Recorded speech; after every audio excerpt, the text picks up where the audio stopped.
want to inspire your team members to greater levels of commitment or call them to higher levels of accountability, it's important that you rev up their power. Empower them. Give them power. Sometimes we can find that we inadvertently take their power away, and one of the ways we do that is through our expectations.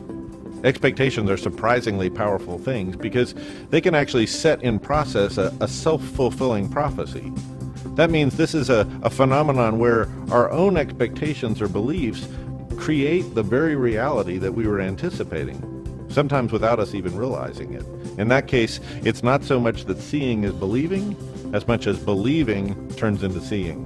When my wife was first doing her student teaching, she heard a story of another teacher that had just come into the school, and she was a new teacher just coming out of her own preparation, and as such, she was given that class.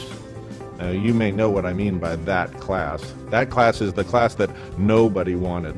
In this case, that class was already proving that it was not as high a performing class as other classes. They were behind on their regular tests and aptitude measures, and they just were a difficult situation to deal with. So they gave it to the new teacher, and the new teacher recognized that this was going to be a challenge, and she decided she was just going to do her best. And so she stepped in and she started to teach in the fall, and by the middle of the fall semester, it was obvious that something good was happening. There was a new wind blowing in that class, and late in the fall semester, people were already learning more, the students were behaving better, things were going better. By early spring, it was apparent that they were actually catching up on some of the ground that they'd lost in previous years, and by the end of the year, they'd almost made up all of the lost ground and were back where they should have been for their grade level. This was an amazing turnaround, and so the assistant principal called this new teacher into his office and said, "How did you do this?" And she said, "Well, it wasn't really very hard. I just knew they were capable, so I tried to get them to do what they were supposed to do."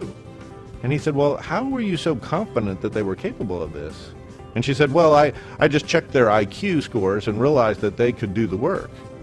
Now he was puzzled, and he said, "Well, how did you know their IQ scores?" She said, "Well, they were in their permanent file." And he said, "Well, could you show me?" And they went over to the filing cabinet, and she pulled one of the students' folders out, and she pointed at a number, and she said, "There, right there." And he looked at her even more puzzled, and he said, "That's not their IQ scores, that's their locker number." Now, how did that actually affect what happened there? Do you think their locker numbers were just magically correlated with their IQs? I don't think so. In reality, it changed the teacher's expectations, and that made all the difference. People have a disturbing tendency to either rise up to your high expectations as a leader or to fall down to your low ones. Let me give you a practical example of how your expectations can actually create the reality that you most hope to avoid. What if we are all in a group here and one of our members, Bob, seems to be sort of disengaged? Well, as the leader, it's unlikely that I'm going to give any of our most important work or our most significant assignments to Bob, because I don't expect that he's going to do a good job. In fact, every time one of those important things comes up, I'm likely to steer it away from Bob just to protect myself from the impact of somebody that's not going to do their best work. But what if the real reason Bob is disengaged is because he's been coming to this team for a while and isn't getting to do any of the important things? He's beginning to feel like he doesn't really matter in the mission and what we're trying to achieve. Well, when something important comes up and I purposely steer it away from Bob, this only makes him feel more that way, and he becomes even more disengaged.